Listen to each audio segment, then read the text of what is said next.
Oh, we're going into Woodtick. Don't go on that bridge. There's like don't. Oh.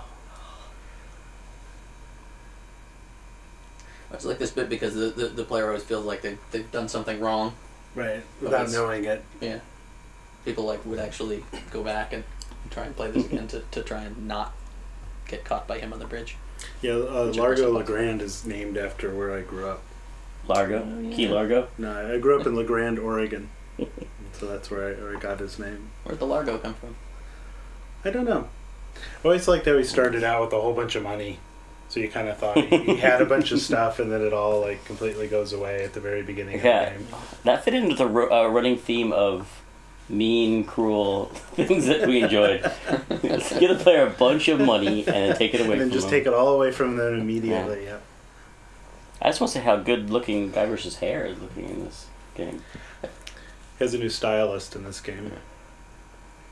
Look how big his eyes are in the... Okay, sorry. Wasn't the money thing inspired by just how much time you spent in the first game having to get money? Like, it was a really big thing, like, oh, you didn't have any money and you had to go to the circus and get a job and all that. It's like, and this time, let's start them off with tons of money. More money than know what to do, and then we're going to take it all away. Woodtick. Okay, here is the big premiere of iMuse.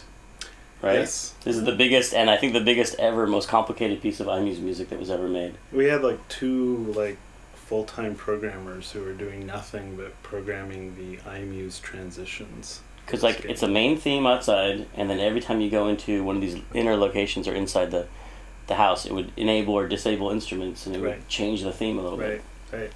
Yeah, no, iMuse was absolutely amazing. This is early days room. I never touched anything in this room. Here. Did I do the laundry guy as well? Yeah. I definitely remember. I always got to write the men of low moral fiber. Yeah, those are mostly based on the three aspects of your personality. The three aspects Sloth, of my personality. Snarkiness, and brains. Right. Is there a brainy one? Wait. I think the guy on the edge... the fat guy sleeping, he's the brainy one. I think it's the tallest one, because usually the tallest people are the smartest. I think this may also be the last time I ever actually did a piece of art on one of our games. Wait, I remember something about that box and the rat puzzle. I painted something out.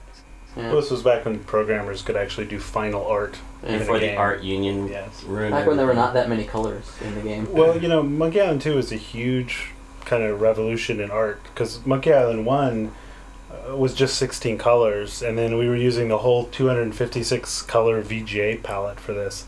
Because Peter Chan had all the markers, wasn't it? Yeah, we bought the scanner. This was the first. Peter Chan was new. He was like his name when we first hired Peter Chan was Scanboy.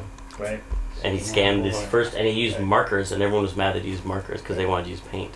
And we had to we wrote that program that after the scan came in and all the colors, it crunched the colors down to the 230 because we had to reserve the upper 32 colors for the characters and sort them all. And yeah. Uh-oh. I think some separate ones for the UI, too. Yeah, there were 16 colors for the UI, and then there were 32 colors for the characters, and then the rest, I think, were reserved for the backgrounds. Yeah. Remember color cycling? Oh, yeah. How awesome that seemed at the time. It was magical. That's the best way to do waves laughing at a beach. Waves laughing at the beach. Of frame rate hit ever. I still use it daily.